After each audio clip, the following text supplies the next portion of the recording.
স্বামীকে কখনো কুপথে পরিচালিত করার চেষ্টা করবেন না, স্বামীকে সর্বদা সুপথে পরিচালিত করার চেষ্টা করবেন। আর যদি এটা আপনারা করতে পারেন তাহলে সতী সাবিত্রীর মতো আপনাদের জীবন উজ্জ্বল হয়ে যাবে। জয় জয় মাতৃদেবী।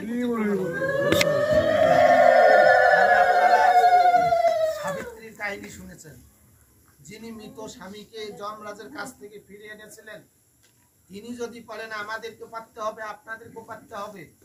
আপনারাও সেই একই অংশভূত, সেই মাতৃশক্তির অংশভূত। কি করে যমরাজের কাছ থেকে মৃত স্বামীকে ফিরিয়ে আনলো, সেই গুণ, সেই ধর্ম আপনাদেরকে আস্তে পিষ্টে ধরতে হবে। আজকে দেখেন, সীতা দেবীকে রাবণ হরণ করে নিয়ে যাওয়ার পরেও একবারের জন্য রাবণ তার মনকে কেড়ে নিতে পারেননি। এবং যখন সীতাকে আবার অযোধ্যায় ফিরিয়ে আনা হলো, অনেক পণ্ডিত বলেছিল তার অগ্নি পরীক্ষা হবে। অগ্নি পরীক্ষা দেওয়ার পরেও তার একটা কাপড়ের আঁচলও পড়ে যায়। তাহলে এই ধরনের আপনাদেরকেও হতে হবে। এটাই অনুষ্ঠান, এটাই অনুশাসন, এটাই ধর্ম। অনুষ্ঠান মানে এই নয় যে খোল তাল করতাল বেজে একবারে আরে হরে কৃষ্ণ হরে রাম গায়াটা খায়া দেয়া চলে গেলাম, এটা না। অনুষ্ঠান মানে হলো কিছু কিছু আচার থাকতে হবে, কিছু কিছু বিশ্বাস থাকতে হবে, এটাই হলো অনুষ্ঠান। আমরা এখানে আছি, এখানে কিছু আচার থাকতে হবে। আজকে দেখেন সুন্দর পরিপাটি হয়ে অনেকে ধুতি পরে আসছেন, অনেকে মাথা পরে আসছেন, আমাদেরকে আসতে হবে। তাহলে কি আচার, কিছু কিছু আচার আমাদেরকে থাকতে হবে। আমরা সব জায়গায় সব কাপড় পরে যাব, অনুষ্ঠানে ভালো কাপড় পরে যাব, পরিষ্কার কাপড় পরে যাব, রুচিসম্মত কাপড় পরে যাব, এই যে আচার। আমি মাতৃ দেবীদের উদ্দেশ্যে বলবো, মা যেমন পবিত্র, মায়ের সাথে যেমন কারো তুলনা হয় না, ঠিক আপনারা যাদেরই স্ত্রী হয়েছেন আপনার স্বামী ভক্তিটা রাখবেন। কারণ স্বামী গতি, স্বামী মুক্তি, স্বামী মাত্র সার। স্বামী কিন্তু আপনার মুক্তি, স্বামী আপনার সব। তাহলে আপনার স্বামী ভক্তি করা লাগবে। আর আমি দাদাদের বলবো যে আপনাদেরকেও এই মাতৃ শক্তিকে মাতৃশক্তি রূপে দেখতে হবে। শাস্ত্রে বলেছে, স্বামীর প্রতি যে নারী বলে কুবচন, অন্তিমে হবে তার নরকে গমন। এই যে শীতকাল আসতেছে, হয়তোবা স্বামীদের একটু দেরি হবে আসতে। এখন শুইয়া পড়ছে, স্বামী কাছে আরে খুব ঠান্ডা রে, উঠ না। বলছে আমি উঠে পাবো না, ভাতটা দোকানে টেবিলে বাড়া আছে, নিয়ে খাইলে খাও না খাইলে। এই ধরনের কথা বলা যাবে। সেটা যেই হোক, আমার মা হোক, আমার স্ত্রী হোক, আপনারা হন যেই হোক, যে এই ধরনের কথা বলবে, আপনার যে এই ধরনের কথা বলবে, আপনারা যত ধর্মকর্ম করেন না কেন, আপনার দরজা একদম সৎসাধে। দাদাদের বলবো, বাবাদের বলবো, নিজের স্ত্রীকে কখনো অবমাননা করবেন। কারণ জানেন, আজকে দুর্গা পূজা করেছি, আপনারা বলেন তো কয়জনে কাপড় বউর হাতে তুলে দিয়েছে?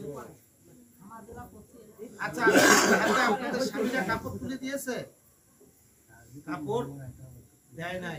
শাস্ত্র বলেছে দুর্গা পূজা করার আগে মায়ের হাতে কাপড় তুলে দিতে হবে, স্ত্রীর হাতে কাপড় তুলে দিতে হবে, আনুষ্ঠানিক ভাবে দিতে হবে। এটা তো কথায় কথায় নারীকে পেটানোর চেষ্টা করে, কথায় কথায় নারীকে নির্যাতন করার চেষ্টা করে, কথায় কথায় নারীকে কষ্ট দেওয়ার চেষ্টা করে।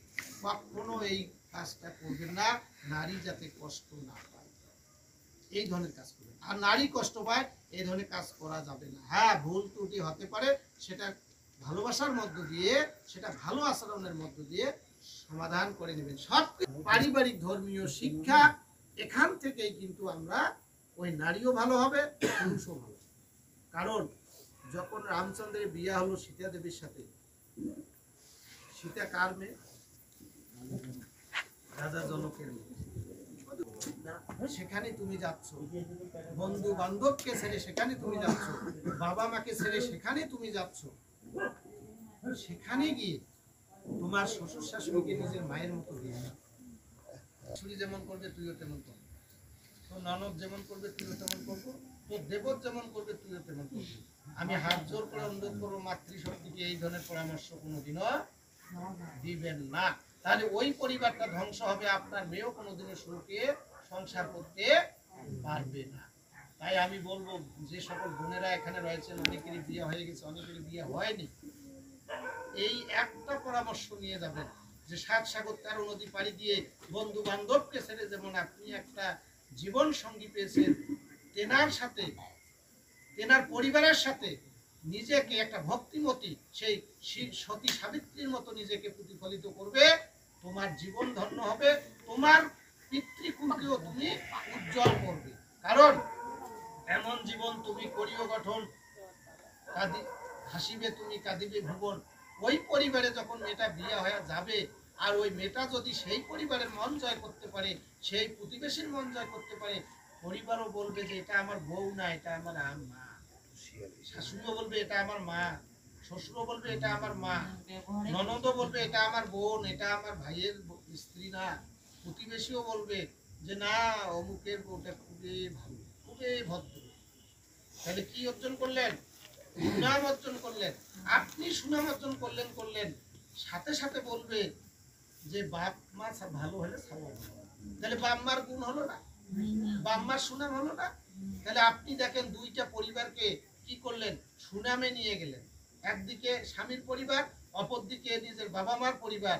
আর এমন কাজ যদি করো, প্রতিবেশী গেলে মুখখানে এইদিকে করো, দরজাটা লাগে দাও, চেয়ার বাড়ি করে দাও না, দুইটা ভালো মন্দ কথা বলো না, শ্বশুর শেষের সাথে ভালো আচরণ করো না, তখন বলবে যে এটা জন্ম দিছে কার। প্রতিবেশীরাও বলবে যে পাল্লার বউ এত খারাপ, যাইতে একটা চেয়ারও বাকেটা নেয় না, পান সুপারিও খাওয়ায়।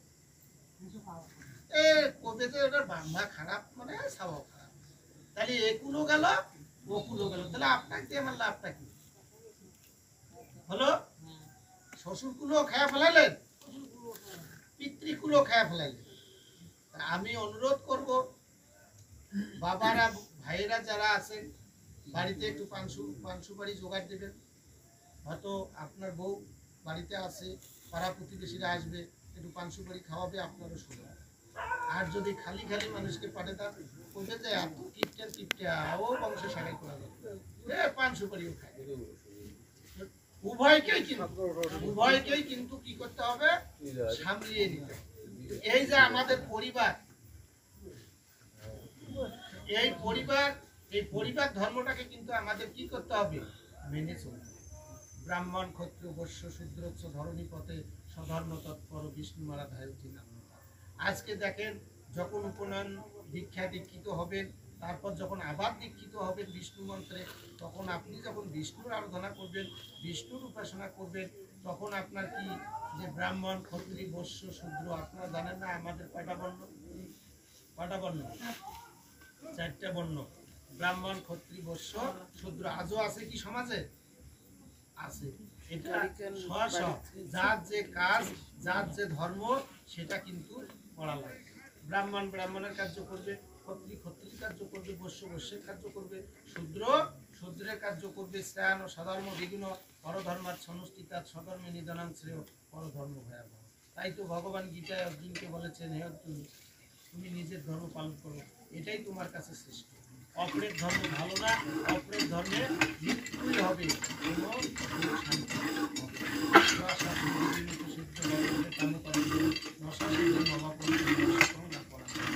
আমরা সমাজে অনেক কাজ করে থাকি, যেমন ধরেন এই যে গৃহপ্রবেশ, বাস্তু সংস্থান, পূজা পার্বণ, হরিণ থেকে শুরু করে আপনারা যেগুলো বলেন না কেন, আপনারা শাস্ত্রসম্মত ভাবে করবেন। তসমা শাস্ত্র প্রমাণান্তে কার্যাকার্য ব্যবস্থিত, অর্থাৎ শাস্ত্র নিজেকে এই কার্যগুলো করবে। এখানে একটা কথা বলে, এখানে যখন আমি আসি বা আমাকে হয়, তো বললো যে ব্রাহ্মণ কি লাগবে, আমাদের এদিকে তো ব্রাহ্মণকে ডাকে না। তা আমি বলেছি যে না, ব্রাহ্মণকে লাগবে, কারণ ব্রাহ্মণ ছাড়া কিভাবে গৃহপ্রবেশ হবে। আমি জানি না অন্য সাধুরা, অন্য পণ্ডিতরা, অন্য বৈষ্ণবরা কি বলবে, আমি সেটা দেখবো না। আমার কথা হলো যে ভগবান যেখানে গীতার 16 অধ্যায় 24-এ বলেছে যে তসমা শাস্ত্র প্রমাণিত, অর্থাৎ তুমি শাস্ত্রবিধি দেখে কর্ম করো, তাহলে এখানে অবশ্যই ব্রাহ্মণের দরকার রয়েছে। আমরা গীতা ভাগবত আলোচনা করবো, এটা আমাদের আলাদা পায়, কিন্তু আমরা তো ওনাকে গৃহপ্রবেশ করাইতে পারি না। গৃহপ্রবেশ করবে পুরোহিত, গৃহপ্রবেশ করবে ব্রাহ্মণ। গ্রামবাসীর উপকার যিনি করেন তিনি হলেন পুরোহিত। যে তিনি আসবেন, তিনি এখানে শাস্ত্রোক্ত নিয়মে কর্ম করে ওনাকে গিয়ে প্রবেশ করাবেন। আর আমরা তাকে জগৎস্রষ্টা ভগবানকে স্মরণ করার জন্য এসেছি, ওই কাজটা তো করার জন্য এসেছি। এখন আমি যদি মনে করি যে মন্ত্র তো আমিও জানি, আমি করলে না 200-400-500 টাকা আমার পকেটে ঢুকতো, বা হয়তো বা চাল ডালও কিছু ঢুকতো, এই ধরনেরও সাধু গুরু বৈষ্ণব কিন্তু বর্তমানে হয়ে গেছে। ভালো করে বলে যাচ্ছি, আপনারা এদের থেকে দূরে থাকবেন। হয়ে গেছে কিন্তু, যেখানে ব্রাহ্মণ লাগিলে 500 টাকা, ওই সাধু বলতেছে কি আমার 200 টাকা দিয়ে যাবো, না, করা যাবে না। যার কাজ তারই সাথে, যার কাজ তারই সাথে। এখানে আমরা ওই কাজ করতে পারবো না। আমরা গীতা ভাগবত আলোচনা করার জন্য এসেছি। যে সমস্ত সাধু গুরু বৈষ্ণব বলবে যে না না না ব্রাহ্মণ ডাকার দরকার নেই, আমি নারায়ণ পূজাটা করে দেবো, না না ব্রাহ্মণ ডাকার দরকার নেই, আমি গৃহ প্রবেশটা করে দেবো, না না ব্রাহ্মণ ডাকার দরকার নেই, আমি তো লক্ষ্মী পূজাটা করে দেবো, আমি মাপ চাচ্ছি, আপনারা কখনো তাদের কথায় সায় দিবেন না। কারণ আপনাদের একমাত্র হিত করতে পারে আপনার পুরোহিত, আর তার কারণেই তার নাম পুরোহিত। আপনারা তাকে স্মরণে রাখবেন। এরপর ওই অনুষ্ঠানগুলো করার পরে আপনারা সারাদিন গীতা ভাগবত করেন, সারাদিন নাম কীর্তন করেন, কোনো আপত্তি নেই। যেই হোক, যেই সাধুগুরু বৈষ্ণব আপনারা করতে। তো যদি আপনারা শাস্ত্রোক্ত নিয়মে না করেন, তাহলে শাস্ত্র বিধি মতো সিদ্ধি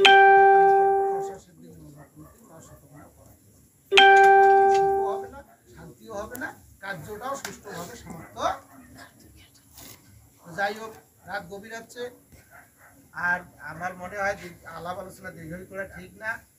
তো আমি বাবাদের উদ্দেশ্যে বলবো যে আপনাদের যদি পিতামাতা বেঁচে থাকে, মায়েদের উদ্দেশ্য বলবো আপনাদের পিতামাতা বেঁচে থাকলে তাদের সেবা শুশ্রূষা আগে করতে হবে, তারপর ভগবানের সেবা শুশ্রূষা। যে সমস্ত মায়েদের স্বামী রয়েছে, স্বামীর সেবা শুশ্রূষা আগে, তারপর কাতিমাস একাদশী, আগে কাতিমাস একাদশী তারপর স্বামী না, আগে স্বামীর সেবা শুশ্রূষা তারপর কাতিমাস একাদশী। আমরা বিভিন্ন জায়গায় বিভিন্ন প্রশ্নের সম্মুখীন হয়েছি, বলে যে আমার স্বামী যে কাতিমাস করতে চায় না, আমি হ্যাঁ করবো না। হ্যাঁ করতে পারো, সমস্যা নেই, স্বামীর কাছে অনুমতি নিয়ে। বা আমার স্বামী হলে কিচ্ছু করে না, একাদশী দ্বাদশী তেরোদশী কিচ্ছু করে না, তাহলে আমি কি করবো না? হ্যাঁ মা করতে পারো, তোমার স্বামীর অনুমতিটা না। বুঝতে পারছেন? স্বামীর অনুমতিটা নেবেন।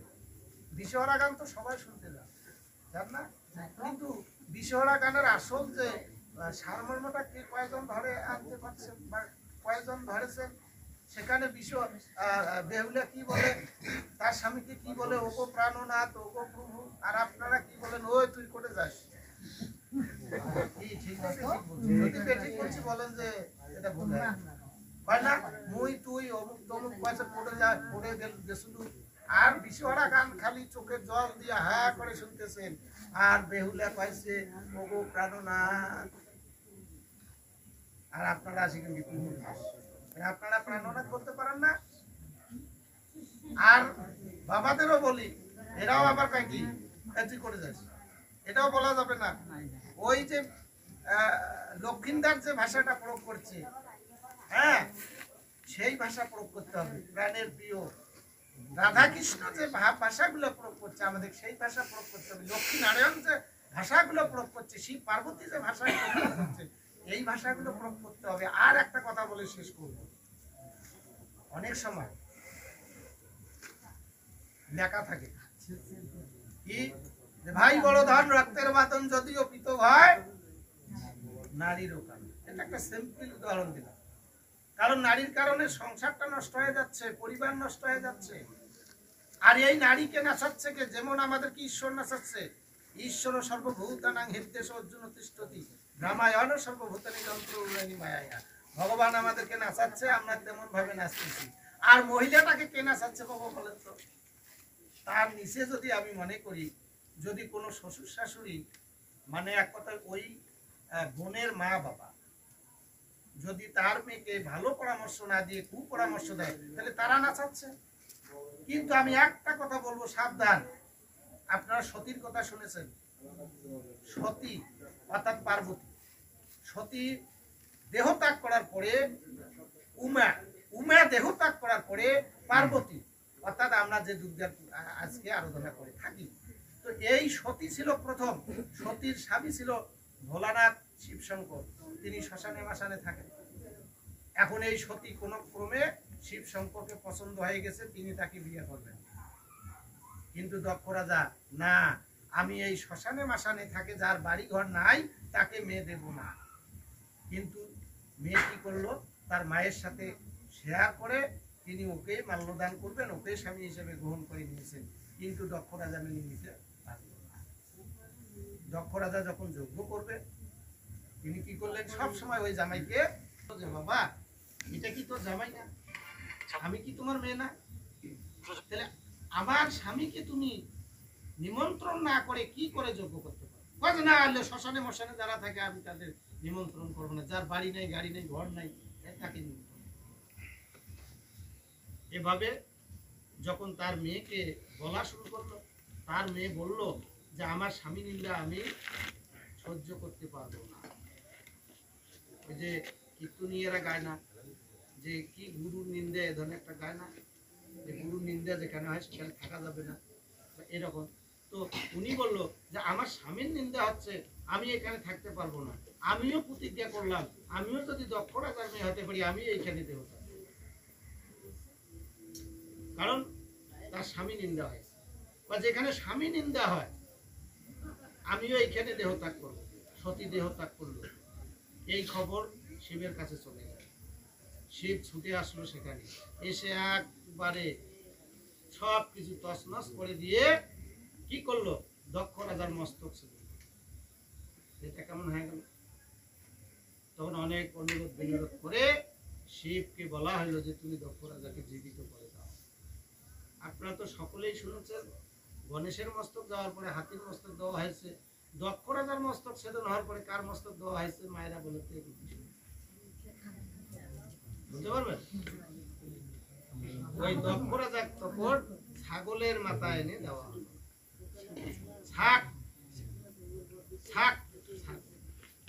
ছাগলের মাথা দক্ষ রাজার মস্তকে দেওয়া হলো। এই যে স্বামী নিন্দার কারণে দেখেন সতী দেহ ত্যাগ করলো, আর আমাদের প্রত্যেকটা পরিবারে অহরহ স্বামীর নিন্দা হচ্ছে। আমাদের পরিবারের যারা সতী, আমাদের পরিবারের যারা পার্বতী, তাদের একটুও চিন্তা হয় না। জয় জয় সাধুগুরু বৈষ্ণব। স্বামী যেখানে যেতে বলবে যাবেন, স্বামী যাহা নিষেধ করবে মানবেন, স্বামীর প্রতি ভক্তি রাখবেন। তাহলে আমার কথা একটাই, পিতা মাতা বেঁচে থাকলে তাদের সেবা শুশ্রূষা করবেন, তারপর লক্ষ্মী, তারপর শিব পার্বতী। আর যে সমস্ত সতবা মায়েরা রয়েছেন, আপনারা স্বামীর সেবা শুশ্রূষা করবেন, শ্বশুর শাশুড়িকে ভক্তি করবেন, তারপর গোবিন্দ আরাধনা, তারপর একাদশী, তারপরে আপনার কার্তিক মাস, এগুলো কার্য করতে হবে। আর একটা কথা বলি, এখানে আমার একটু দৃষ্টিপাত হচ্ছে যে অনেক মায়ের তিলক দেন নাই, আবার অনেকে তিলক দিচ্ছেন। এই কথাটুকু শুধু বলি, যদি সিঁদুর পরেন আর তিলক দেওয়ার প্রয়োজন হবে না, তারপরও যদি মনে করেন যে আমরা তিলক দেব, তাহলে সিঁদুরটা উপরে রাখবেন, তিলকটা নিচে রাখবেন। কথা বুঝতে পারছেন? সিঁদুরটা উপরে রাখবেন, তিলকটা নিচে রাখবেন। কেন বলেন তো? সিঁদুরটা হলো আপনার স্বামীর প্রতীক, সিঁদুরটা হলো আপনার স্বামীর প্রতীক। অর্থাৎ স্বামীকে আপনি প্রত্যেকদিন ধারণ করতেছেন, তার প্রতি খারাপ আচরণ করা যাবে? যাবে না, করবেন না। দেখেন, আপনারা কিন্তু পক্ষান্তরে স্বামীকে কপালে রেখেছেন, মাথায় রেখেছেন, আর কার্যক্ষেত্রে স্বামীকে কি করতেছেন? ব্যবহার খারাপ করতেছেন। এটা করা যাবে না। ভাবতে হবে যে স্বামী তো আমার কপালে আছে, মাথায় আছে, আমি বাস্তবেও কপালে বা মাথায় তাকে সেবা শুশ্রূষা করব, এটা মনে রাখবেন। তাহলে সিঁদুরটা উপরে দেবেন, তিলকটা নিচে দেবেন। আর একটা বিষয় মনে রাখবেন যে মাতৃ ভক্তরা, যেমন ওই যে মায়েরা, মা যে উদ্ধপিণ্ড তিলকটা দিচ্ছেন, মায়ের কষ্ট নেবেন না, মহিলারা কখনো উদ্ধপিণ্ড তিলক দেবেন না। মহিলারা উদ্ধপিণ্ড তিলক দেবেন না। কি দেবেন? শুধু একটা ফোঁটা দেবেন। এটা উদ্ধপিণ্ড তিলক দেওয়া যাবে। উদ্ধপিণ্ড তিলক দেবে ব্রাহ্মণ, ক্ষত্রিয়, ত্রিপুণ্ড, বৈশ্য, অর্ধচন্দ্র, আর শূদ্র এবং বিধবা বত্তুলাকার, অর্থাৎ গোলাকার একটা ফোঁটা দেবেন। আপনি বলেন তো, আপনি যে সিঁদুরটা দিচ্ছেন এইভাবে দেন নাকি? একটা ফোঁটা সাধু বলে যে তিলকটাকে নিচে দিল বলে দিয়ে লাগে। না, এটা দেবেন না। যারা যারা ব্রাহ্মণ তারা ঊর্ধ্বপুণ্ড দিবে, যারা ক্ষত্রিয় তারা ত্রিপুণ্ড দিবে, যারা বৈশ্য তারা অর্ধচন্দ্র দিবে, আর যারা শূদ্র এবং বিধবা তারা 32 টাকা দিবে। আমি মায়েদেরকে ধন্যবাদ জানাই, এখানে সবাই সেইভাবে তিনি দিয়েছেন। কিন্তু ঊর্ধ্বপুণ্ড এটা শাস্ত্রের স্থাপন করে না, জানি না ওই সমস্ত সাধুগুরু বৈষ্ণবের কথা থেকে কথা বলে, সেটা তাদের ব্যাপার। তো আপনারা ভালো থাকবেন, সুস্থ থাকবেন, আমাদের জন্য আশীর্বাদ রাখবেন। আমরা যেন আবারও কোনো না কোনো জায়গায় আপনাদের সামনে আপনাদের সাথে যাতে আবারও কোনো না কোনো জায়গায় দেখা হয়, এই কামনা রেখে, এই আশা রেখে জয় জয় সাধুগুরু বৈষ্ণব, জয় জয় শিব শঙ্কর ভোলানাথ পতি প্রমানন্দে, জয় জয় শ্রীমদ ভগবত গীতা।